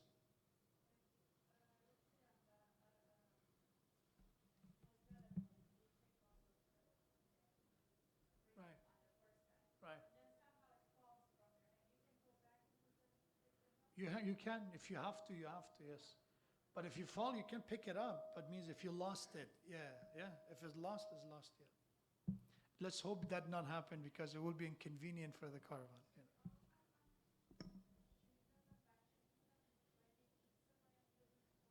It's not required to have a kisa or to have a pouch, but they say it's recommended to have it in order to keep it together. But it's not required to make it yourself or any of that. Anything for convenient is up to you. People said, have a pouch for over your neck.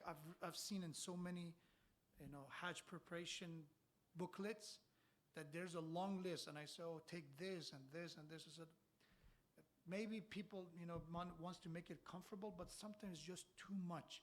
Take a belt and a fanny pack and take a neck one and take a hidden pocket and have a pouch for this. But ultimately, you want to keep it somewhere. So for the pebbles, you can keep it anywhere.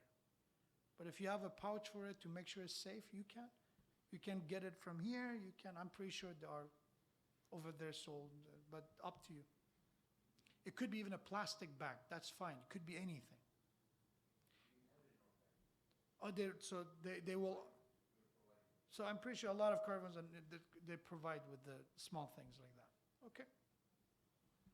So when stoning the 3 jamara, and then return to Mecca, completing the performance of Hajj, right? So in this case, this is an example of somebody staying in Mina, making sure you're done with Mina, and then come doing it, rather than just going it back and forth between Mecca and Mina. So the jamara, the pebbles must hit the pillar. The pilgrims must use their own pebbles, cannot throw used or fallen pebbles. Maintain cautiousness from flying pebbles that might cause injury. So don't hurt other people, don't get hurt yourself. By the way, you cannot wear a mask. I know you say it's dirty and all that, especially for women. You cannot wear it because it will be considered a niqab. so you can't. Inshallah, Allah will protect you.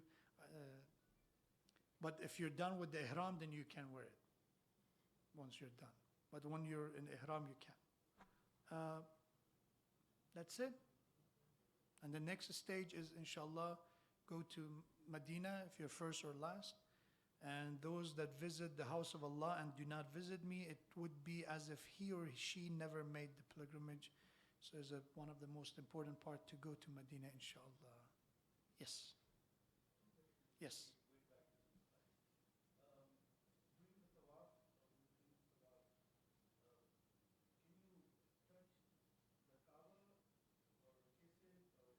They say it's better to stay away from that for multiple reasons. Number one is you will be hurt by the shortas usually. They're very rough. Secondly is that you don't want to disrupt the continuity of your Hajj. No, but if you're close to it, then you're... Sure, sure. As long as you don't turn your back to the direction of Hajj and all that. But once focus on your tawaf, just finish your tawaf. And the last one, just go an extra one and then do it. Just don't disrupt your motion of your Hajj. Hajj al-Aswad? No, The pebbles. the pebbles, sorry. So when you collect the 70 pebbles and some of the pebbles are left over, can you bring them back with you? Not a good idea. Yeah, if you want to bring, I know, but Without permission, you can... no, don't bring them back. No, I would say don't bring them back. There's no recommendation. There's no preference of having them with you. No. Because especially Muzdalifah and all those areas, they're not part of the haram. Because from Mecca, you cannot take anything. Make sure from haram, from the area of the Masjid al-Haram, don't take anything. Because it's haram to take it out. It should stay there. But from Arafat and you can in Muzdalifah, you see something, you just want to take it with you, that's fine. But don't take it from the shaitan pebbles. Just take something else. I know, but in Muzdalifah, if you want something, find something there. I know, there's a lot of, there's a joke that I used to say it a lot. It said a person went to Hajj, and in the middle of the season of throwing pebbles, Shaitan screamed at one of them and said, "Why you? You are my closest friends. Why you?" So inshallah, it's a symbolic gesture. So, but as I said, you can take something, but it's not a good idea because we want to take something that has been said to take or being mustahab or recommended. So if they didn't say it, why to do it? Okay. And this ziyarah of the Medina, as I said, inshallah, there's a lot of mustahabbat. Assalamu alaikum. You can do there, and that's it. Yes. I've seen a question? Yes. Different question. Of course. Do you notice the Kaaba itself, the dimension of it, it's the original one that Hazrat Ibrahim Right. built, or it's been expanded during the time? No. It's the same thing, yeah. The dimension, as much as I read about it, is the same, but it was rebuilt. Right, I heard that it was destroyed. Yes. Some violence Yes. time, but it was rebuilt. Right. Yeah, because Hijr Ismail, they cannot expand it because Hijr Ismail is there and those been there from there. Because in the Hijr Ismail, there's said that there's a lot of prophets buried there. Yeah. By reading Ali Shayati's book, Right. I realized that Hazrat Hajar has been buried in one of the Yes. pillars. Yes. I didn't know that. Yeah. I was amazed that Right. Allah subhanahu wa ta'ala gives Right. a woman Exactly. high A stature. It is. It is the beauty of the, Allah said ultimately when you're a mu'min, ذكر أو أنثى, male or female, if you're a mu'min, Allah said we elevate your status. Hazrat Maryam, if you look at non-infallible men, means the one that were not ma'asum. How many surahs in Quran name after them, beside the prophets of God? But Hazrat Maryam has an entire chapter. A mother of a prophet has a high status, no doubt. But that is the status Allah gave him. Yes.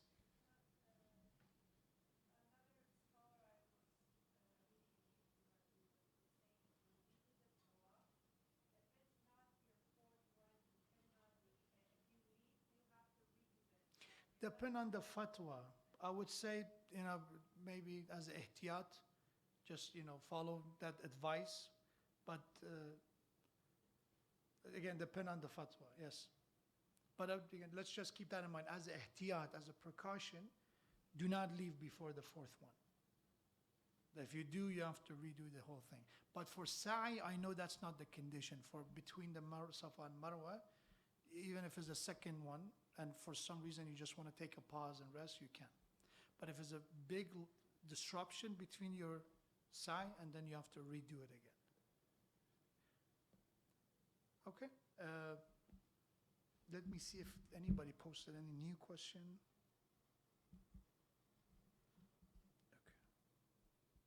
Okay.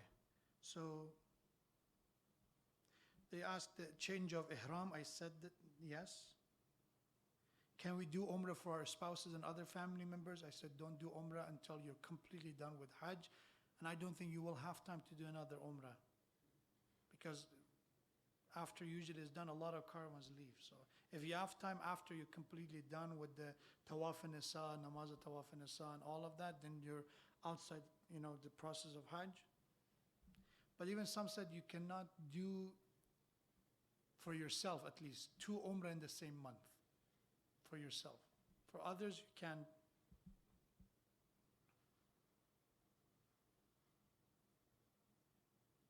I explained the difference between umrah and hajj tamattu, right?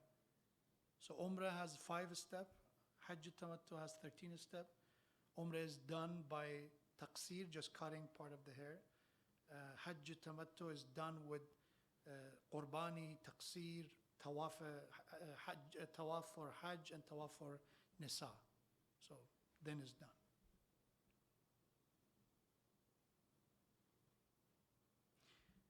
Is non-fragrant deodorant spray allowed in the state of ihram? If it is oil and all that, no. But if it's not, I'm not sure if the spray has oil or not. But if it's not fragrant and it doesn't have oil, yes, it's fine.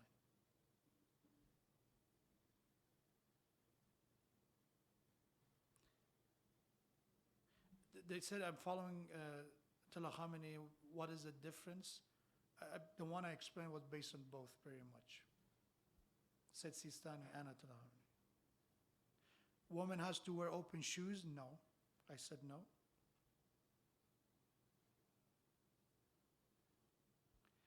What if you stroke your hair and it comes off?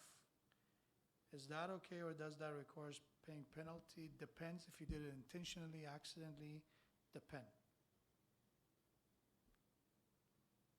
But if you stroke means move your hand through your hair, that's what it means.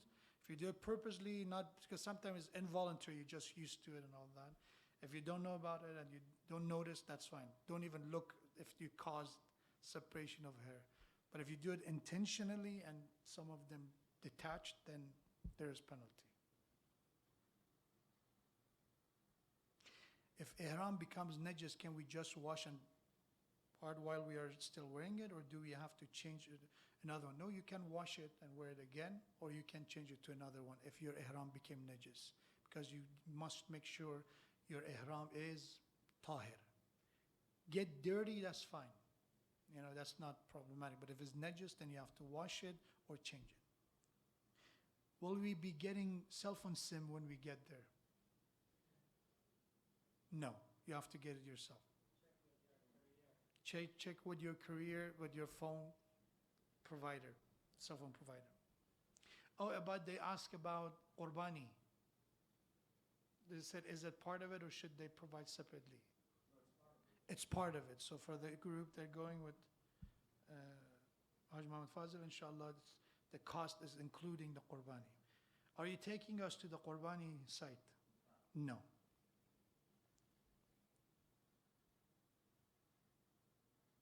So I thought only if you break your wudu in the 4th round or after you can continue your tawaf, if you break it before the 4th, you have to redo your 7th round. You mentioned as a ihtiyat, as a wajib ihtiyat, stick to this rule. Yes, if it's before the 4th one, redo the whole thing. But if it's after the 4th one, just you can refresh and come back.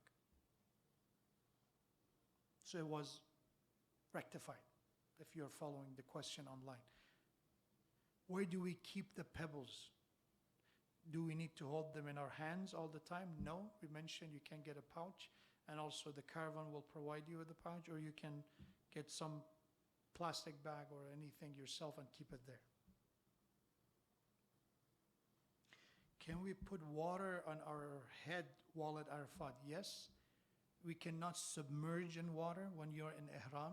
You cannot go underwater, but you can take a shower, you can pour water and all that. That's fine.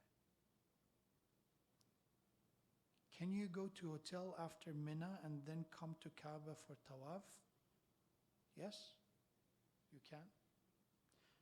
Also, can we go back to hotel after 9th step and then come back to do tawaf al-nisa? I think the 9th step here was sa'i. So it means before tawaf al-nisa. Yes, you can. Yes. They're not connected. So you can do your tawaf al-nisa after taking a break and come back. Yes. So the last question is also yes.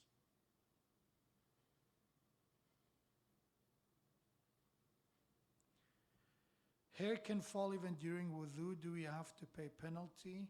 Again, if it's not intentional and they fall, that's fine. It's fine. But if you cause the falling, then you have to pay penalty. But if you're just washing your face and some hair falls, that's nothing on you. Same thing with the mask. If you do your mask and some hair fell from the mask, that's fine. That's not required. Kafara. That's it. I don't have any other question here. Do we have any other question? Inshallah, it will be a very joyful experience because, again, you're going to the original source. This is where everything is started. And just feeling and walking in the same ground as the Prophet of God, as the Amir al-Mu'mineen, as the, pious, righteous individuals who followed the path of the Prophet followed. It will be amazing. Inshallah, I pray to Allah subhanahu wa ta'ala that your pilgrimage will be accepted. Have a safe journey. Keep us in your du'as and prayers wherever you are. And if you have any question before leaving, let us know. Let me know. Just make sure that you can still post question. I think today will be closed, but I can open another, I can extend it till the day we leave. So I'll make sure still to the same Hajj 2019. On the Slido, you can post your question. And I think you can answer the question here, but I will double check. So I'll try to answer them here. And that's it. Yeah, so inshallah, I'll extend it for you to be able to have ability to ask questions before leaving, but don't overwhelm yourself because you will have, inshallah, a scholar to guide you, so they will be able to guide you over there as well, every step of the way. But just in case, if you have a question that you need to get the answer before leaving, for logistical question, please contact Hajj Muhammad Fazil regarding, what to take with you or visa and ticket and all that. But for fiqhi question, for Hajj rituals and ahkam, please post your question here and I'll answer them. When you answer, can they see also? That's the thing, I'm not sure, but the minimum is that I can post it as a question under that, so hopefully they see it. But I have to double check. Let's see.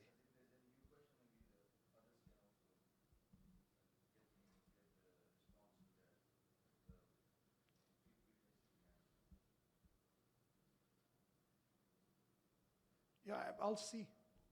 Yeah, but right now it doesn't show anything. The minimum is that just make sure if you are asking a question, put your name down. That if you're not able to get the answer to you, at least I can address you by the name. Said, okay, do you ask this question? Rather than just copy pasting the entire question, then it will be easier to answer your question directly. With saying that, I think yes.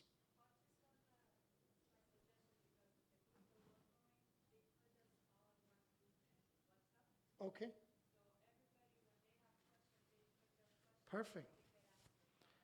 Perfect. So we can try WhatsApp group. I think that would be more practical than this one because this one has its own limitations. So we can, inshallah. So Hajj, Muhammad Father will create the. Okay, you don't have WhatsApp yourself? Okay, it's a good idea. Okay, so inshallah it's a good beginning to join us. I know. You should not ask me. You shouldn't ask me. Any other question? Okay. Yes, of course.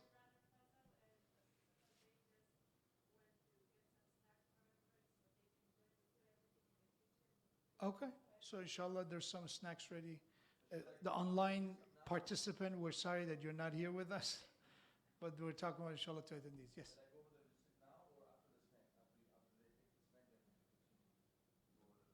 Up to you. Up to you. Do you want to finish it once and then we go to snack? Okay. So I think they want to finish it. So we go inshallah to just like recite salawat ala Muhammad wa ala Muhammad.